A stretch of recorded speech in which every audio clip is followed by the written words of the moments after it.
Hey everyone, welcome to Click Naija online channel. Hi, Hawa. Hi Shade, how are you doing today? I'm good. I'm feeling so good. How are you too? I'm fine too. I'm so excited to be in the studio I am with you so today. excited today too.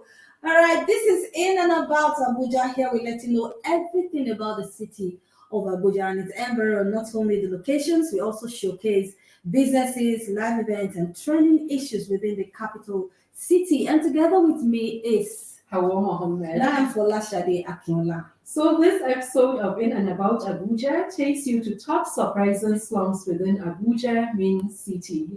Can you imagine there are slums in Abuja? All I can say is Abuja is overrated. Do you think so? I don't think I so. believe so because I came to I'm actually JJC in Abuja. I came to Abuja in 2022 and I heard a lot about the city. This it's a big city, it's a capital city. Although a few people tried to discourage me from coming to Abuja, but I made up my mind that I was going to come. And coming here, I got here, or more. You have to be in this survival mood. You have to be ready, because the cost of living here is something else. Yes, it's something else. But how did you find Abuja when you came to Well, it's a Abuja? beautiful city, actually, like you said. Yeah. But the cost of living here, and then apart from the cost of living, there are some tips and hacks that I want our listeners to have now, to know now, because when you know this will prevent you from getting into trouble, something that can cost you so much, like it almost cost me, places, the names of places that you need to know, they are all sounding alike. And if you don't know these things, you can get lost in Abuja. For example, Galadimawa and Galadima, they are not the same, my sister and brother. And you find it confusing. Maybe somebody tells you he's in Galadima, then you want to enter car and they say Galadima. Then you start thinking, did he say Galadima or Galadima? Maybe he didn't say it right, then you end up going somewhere else. I'm telling you, what about Wuse 2 and Wuse Zone 2? They are two different areas. When you're talking about Wuse Zone, is towards Wuse Market. But when you're talking about Wuse 2, you are talking about Banex Road. Yeah, you're actually my boss. So because the other time we were talking, you said you've been in Abuja since 1994, right? Yes, 1994. Oh my goodness. So you're my boss now. Me, I am JJ. So you're even talking about places that sound similar. Somebody earlier was telling us that there is Madala along Suba and there's also Madala in town. So what we have two Madalas. Yes, two Madalas. So Abuja, you have to wake up, be woke, my sister and brother, be woke. So we want to talk about top surprising slums within the city of Abuja, the city center, and sometimes this can be really surprising that in this kind of place you have slums. Yeah. But what can we do? Yeah. All fingers are not equal, like they usually say. And slums is about within fabric of urban centers. Not even in Nigeria or Abuja, most developed countries do have slums. So it's not peculiar to Nigeria alone. And there's no warning for what you see when you go to such areas, because there's a huge, lively and beautiful city all around them. But at times you see people living in unsanitary conditions, very crowded spaces without the necessary amenities and infrastructure. That's why they actually call it slum. Yeah. A slum is a place that is compacted, And it's also unplanned. And it's marked by poverty. Yes, so that's why you see these people there, people who are earning low income, very low, they couldn't afford to get good apartments to live in Abuja. If you want a self-contained in Abuja, just get ready something like 1.5 for just a room in a very good place. Just get that ready if you are planning to move to Abuja. And also outside the high cost of accommodation within Abuja, there are actually cheaper places on the outskirts. But because of proximity to where these people work and maybe opportunities that present within the city, maybe that is why they choose to live in slums than go to the outskirts and find more decent accommodation. Yes. So let's take a look at some of these slums. The first on my list is Padna now located within the beautiful high-rising edifices in Jabi, right around four-star and five-star hotels. FCDA has demolished that place like a million times, yet they still stand. They will come there, they will demolish the place, the people will still find a way back inside the place. So where do they expect them to go? So that's what I'm saying. If you are demolishing this kind of place, you should provide an alternative for them. So people that stay around those areas, maybe some have set up petty businesses and they already have patronage. Yeah. So if you send them out to other locations, how will they establish themselves again? How? So maybe that is why when they demolish, they keep coming back again, because that is maybe life for them. Yes. Then there's also Garki village, the king of all township slums, if not the biggest so far. Many people who say they are living in Garki actually stay there. The slum is just right behind the popular Lagos Street and Samuel Ladoke at Kintola Boulevard in Garki too. Major headquarters CBN quarters are around this slum, but you never know this until you take a few meters from these streets or from Garki Market. This slum is entrenched. I doubt anything can be done about it because there is this native Garki people who still live there to date. In fact, the chief Garki palace, the Garki chief, his palace is. So how do you want to unseat them from this kind of place? How would they? Maybe you send notice to the king to vacate the and then there has to be a form of enforcement, to do such. So now let's talk about Pape. When you hear people saying they are living in Maitama Extension, you must know that they are living in Pape. No, don't shade those that say they live in Maitama. I'm not shading them, that's the small part of Maitama Extension. So that somebody will not tell somebody I'm living in Maitama and you are sending the messages.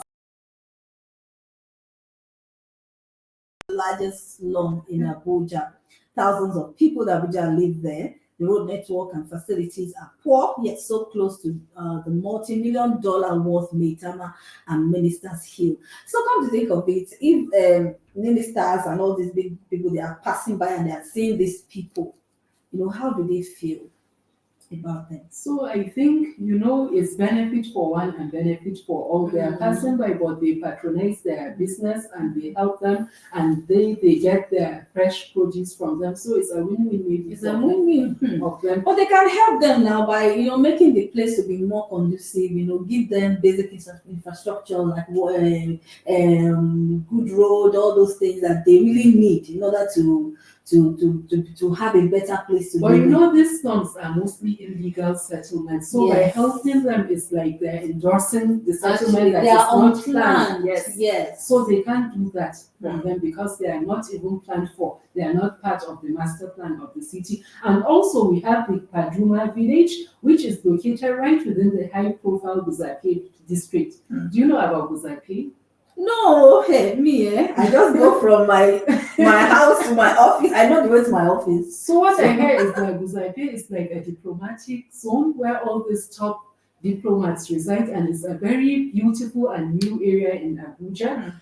So we have slum right around that big area, very high, beautiful, big houses there in Buzape. And there are also others like Akibu around Jabi Utako area, Gishiri just across Maitama. Then we have I've been to Jahi, along Neskashakari Road. And that place is a bit, it's not that bad, but they just need upgrading. They need to upgrade the place. So I think our government can do something to help these people to upgrade that place, in order to give these people a better standard of living. So issues arising from the slum situation in Abuja. Some of the issues are that is peculiar to these slums is that you have cheaper goods. Yeah. Most of these rich people send their maids or staff to these villages or nearby to buy their stuff because they know they will get things cheaper there. Then also a market that is close by, you have accessibility to fresh food instead of driving far to big markets. Or supermarkets. Yes, or supermarkets. And odd hours, people can buy stuff at odd hours, because shops within there could have closed, supermarkets could have closed, but around 11 p.m. you can still see something to buy in this kind of places. So all this we have listed are the positives, but then there are Positives. also negatives to Yes, the yes. slums, such as threat to safety. This isn't even a threat to safety for those who think they have protected themselves in high-grow areas. There is inequality, which is right beside you in close proximity to you. So it's like entices them to want to have what you have, and maybe in the process they will want to take that from you. Yes, and also insecurity, like lack of infrastructure, creates an environment of obscurity and anonymity, ideal for those with criminal intentions. Criminals, miscreants, and kidnappers find refuge in the chaotic sprawl of these areas. They do their evil. So, where anonymity is provided by the absence of street names and addresses, this aids their escape from the arm of the law, and this results in situation of like a cycle of crime and fear, among people who are living around these slums. So now let's talk about the failure of government in its own responsibility. What is government doing to elevate the people living? Everybody, what is government doing to make life better for the citizen so we don't have this kinds of huge contrast in the standard of living? Hmm. There was even something I learned that government was, has put together some programs and some initiatives in order to upgrade these slums, but they have not really implemented some of these things. You hear about Ministry of all these developments and all that. You hear them, but they have not really done anything, positive in order to makes these people have a better kind of livelihood. So now let's talk about private sector and civil society organizations. They can also invest in infrastructure development, community services, and job creation programs. They can also provide food, medical care, and basic education to the residents as interventions through their donor funding to reduce these inequalities. Yes, then education, private organization can also come and provide basic education for the children of these slums. They need, come to think of it, when you hear school fees, you're hearing 200,000 and all these things. So they need help. Government needs to help. Some of these children they have very high IQ, they're very intelligent, but because they don't have the best of education, you just find them, just hawking or doing all sorts of things they are not supposed to do. So they can come in and help and assist them in this area as well. So I think this is where we should wrap up today's edition of In and About. Yes, yes. So we're so glad, we're so happy to be with you today on In and About the city of Abuja. We hope that you will join us again for another interesting edition of the program. My name is Folashade Akiola. And I am Hawa Mohammed. Bye. Bye. Bye bye.